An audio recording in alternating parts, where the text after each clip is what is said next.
I'm Jason. Hi, Jason. I have a question. I'm going to pick a queen, so I went two really fast. Shangela and Pandora Box, because you hate Santino so much. My question is, how much do you guys hear when you're on the runway the comments that the judges are making? You know, like they say things like, hoarding is the new black. You know, and what's the other one like? Oh, in space, no one can hear you, queen. I love that one. Oh, and where there's smoke, there's a pussy on fire. I love that one too. How much you guys hear of that?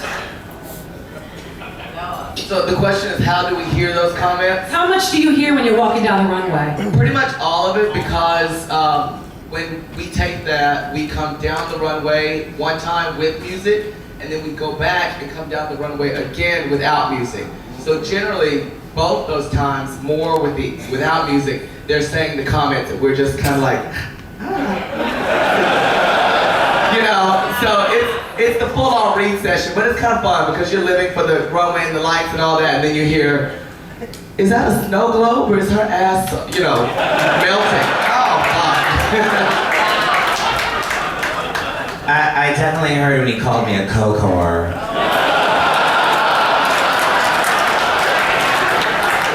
But you know, he doesn't like my style, and I don't like a homeless terrorist sheep either. So.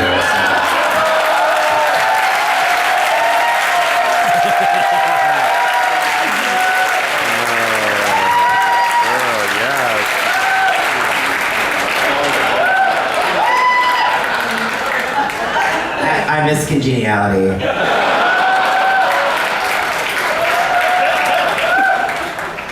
Michelle, speaking of Santino, we have a question for you from Mike in Alaska on our Facebook page. Okay. Michelle, if you and Santino got into a fight, who would Rue side with?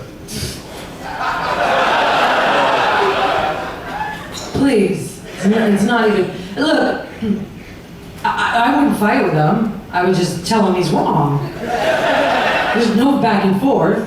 Done. Good job. No, RuPaul would definitely side with Michelle, always and forever. Absolutely. It's just, when you have a relationship like that, you always got each other's back. It's the bottom line. That is my best friend in the whole world. I would lie down and die for him. So I think the feeling's mutual. I hope it brings me fucking everywhere on every show. Come on, bitch, we're packing up and going to another network. So it's all good. It's all love. Thank you. Good morning.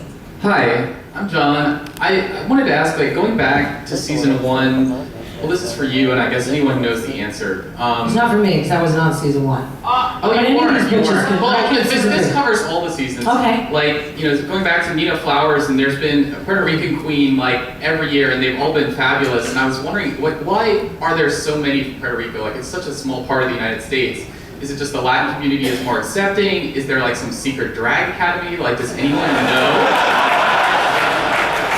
We have no queens from Puerto Rico up here to answer that question. I think it's because it gets really good ratings in Puerto Rico. That's not why. Yeah, there's so many Puerto Rican fans. But we get so many from Puerto Rico because they're fucking amazing drag queens. And Puerto Rico is ours. Okay, can I just add something? Is that, you know, coming from New York, the Latin community is heavy into the pageant scene and the drag scene, and there are tons and tons of Hispanic people that enjoy performing and being creative and doing their thing. And it just so happens that in Puerto Rico, it's a really small, you know, gay community, but everyone loves to be creative and do drag, whether it is, you know, beauty queen or, you know, whatever, like, whatever. They have such a huge, you know, drag scene, and they're all so different and talented. So I don't know what it is about Puerto Rico specifically, but I don't know, but there's a lot of Latin people in the drag scene. So I don't know. I guess true, tons and tons. They just breed them there in Puerto Rico. They're Asians too, you know. Yes, girl. We're gonna Filipino queen all the time, except for Chichibi, because she lied on her application. Tyra Sanchez, we have a question for you from Nunzio in Italy. How's your baby boy? You're on, baby. I don't really like talking about him. Is he good? Is everything good? He's good, he's really good, he's really, really good. That's all they want to know. Okay. All right, baby, thank you.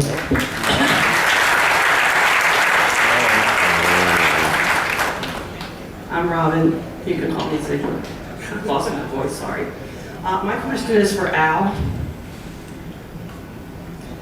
Okay, I noticed that when we get entertained by the waiters at dinner, this is my 6th Carnival cruise, and I have never seen them doing this and getting tips. And and I wondered if they had any like where they were told ahead of time, hey, work it, make some money. Because well, we were told there's going to be no interaction. We were warned, no interaction between the staff. So to me, putting money down your pants is kind of interacting. And there was officers all over the place watching this, like, wow. So I just wondered what they thought about it, if they were cool with it, or... Well, first and foremost, none of the Carnival staff knew anything about this cruise at all. There was no publicity worldwide about it at all. So, yes, there was a lot of conversation about it. The staff, first off, let me broadly say that the officers and the staff aboard this ship, I think, have done a fantastic job. Fantastic. I have a question for Al. I'm not sure if you've attended any of the theme parties, like the red party, the black party and stuff, and everyone seems to hang out at one bar because it's That's like... a gay bar. No, it's Alchemy is like where the cool people hang out at. I guess it's because of the, the drinks are really cute and whatever. I wanted to know for our white party on Saturday, is there any way that we can utilize the pool area where there's 2 bars and it's like really open and there's, we can breathe and, we can all be there and have a good time and be accommodated. So it's a large group of us. So I don't know if it's possible, but yeah, that's my question. Thank you, and the answer is no. and let me tell you why. We've been very, very careful because with a group this size, again, I say, and this goes back to the question on the charter, we have tried very hard to make sure that this experience, the interaction with the queens and Michelle, our Q&As and our show have been private events. But as we mix with the rest of the ship, because we're mixing with the rest of the ship, the space is such that we can't all be in one place at one time. The other people on the boat are coming to our parties. You know what I mean? Like everyone wants to party with all. It's a really big group. It gets really hot in that corner. Nowhere to sit. So I don't know. Maybe we can ask somebody somewhere. It's such a big space. It's always, there's no children there. Our white party's like, the party's late. I mean, no one's by the pool at nighttime. There's 2 bars in the space. I don't know. Again, I want to point out to everybody, it has nothing to do with any guest type aboard the ship. It physically has to do with the administrative management of the spaces. And we're trying to work with the ship very carefully that we don't overwhelm any particular facility. That's the only reason why. It's one of the things, however, coming away from this, we'll look at carefully. If we went into a charter situation, we would be able to manage that. All right. Phoenix, if you could turn back time, what would you have done differently? That's from Meredith in Scotland. What would I have done? Sorry, I sound so nasally. I have a sinus cold, I think. So, I don't really know what I would have done differently. I was pretty, I think some people thought I was kind of bitchy to certain people. Don't you start, Stacey. I think some people thought I was kind of bitchy, but, I think there were certain things in it that you guys did not see. I was not trying to start arguments with people and try to be offensive to certain people, and I got a lot of shit from that. And I really just was trying to give Delta Work a compliment. That's like what it all kind of happened, and it just kind of escalated into something else. Mariah, what are you laughing at, bitch? But no, I don't really know what I would have done differently. I was pretty, I think now I've grown a lot since then. I mean, this was it was a few years ago, and I worked really hard at my drag aesthetic in general, and I think I've grown a lot. I also think some girls that I speak to around the country, you need to make sure you're completely ready before you go on that show. And I don't, personally, now that I see me, I don't think that I was exactly ready to be on the show at that moment. But it's all a growing experience. I've grown so much as a person. You've been looking real good lately. Well, thank you so much. Yeah, lots of hard work. Thank you. Good stuff. Hi, I'm Chuck from Dallas, Texas.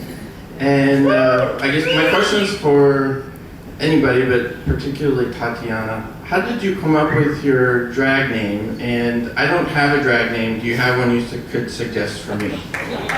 Bacon Couture. How did I come up with my drag name? I actually looked through a whole bunch of old albums and I came across my old Tatiana Ali CD. So I kind of, right? So I just kind of jacked her name. What would be cute for you? I'm thinking Sandy. I don't know. Right? There you go. Just Sandy. You know, you only need one name. Like Cher or Madonna. Thank you.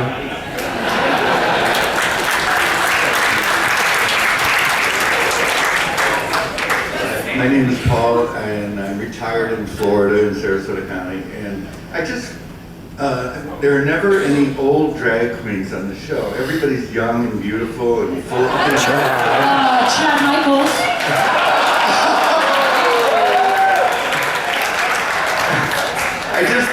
I wonder if there, does it need to be a separate show where you have old drag queens, competing against each other? What about the age factor?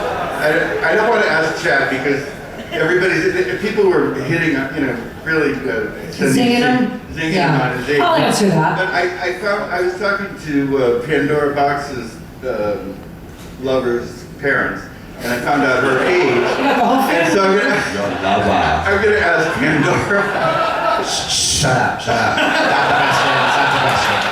No one can be on the show older than Michelle Visage, so that's generally. Well, Rue's older than me, so I don't think they could be older than Rue. Well, her surgeon made her look. Honestly, I don't know if there's an age limit. Is there? Well, I don't know if there's an age limit, but I think that if you're going into the competition, you still need to have your hips together so that you can compete. You know what I'm saying? But how old? Rue is 50 plus years old, so anybody who's got anything to say about someone's age on the show or whether they should be eligible to compete on the show should probably talk to RuPaul, who looks better than any one of us bitches up on this motherfucking panel. But I'll tell you what, since the show has wrapped and season 4, there is a big issue with ageism out there. And I'm not kidding. I get all kinds of rude ass messages from people telling me how old I am, how crusty I am. WTF was I doing on the show? What was I doing on the show? Winning the motherfucker.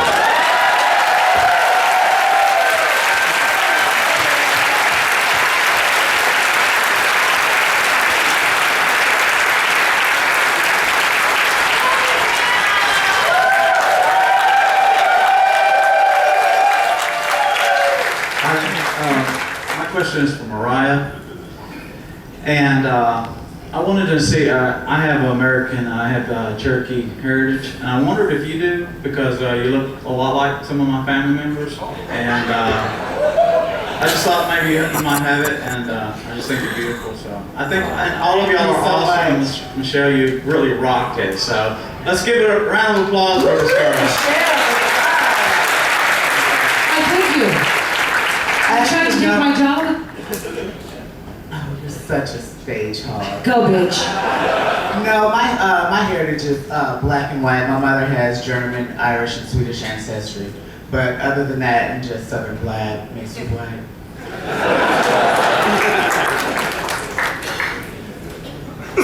Good morning. I really don't have a question. I just have just kind of a statement for Al. I just want to thank you for getting this all together because everybody who's performed has said this is like a dream of mine come true, but not all of us want to be performers. This is a dream of mine come true to meet all you people because I see you all the time on the television and you're my stars. This is meeting my stars and it's been a great vacation. Al, thank you so much.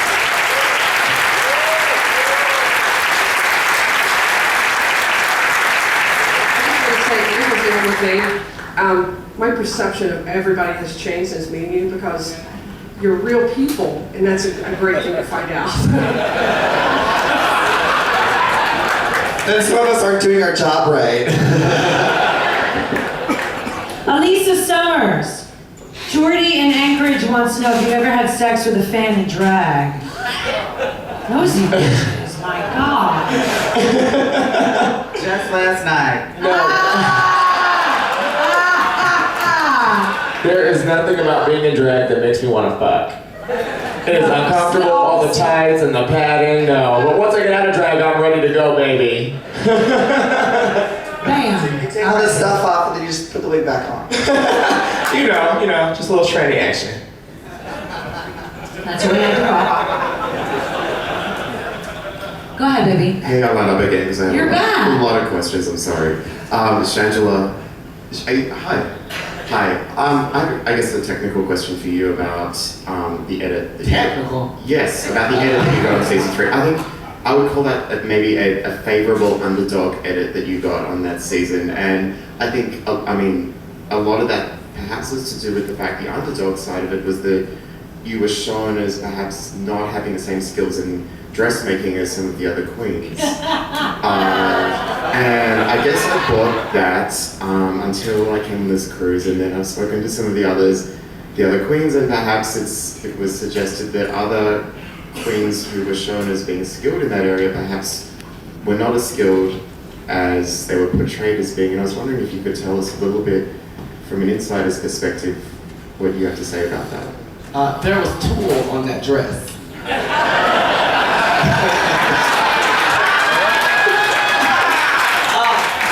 You know, going on the second season of Drag Race, you guys know this, I'd only been performing in drag for 5 months.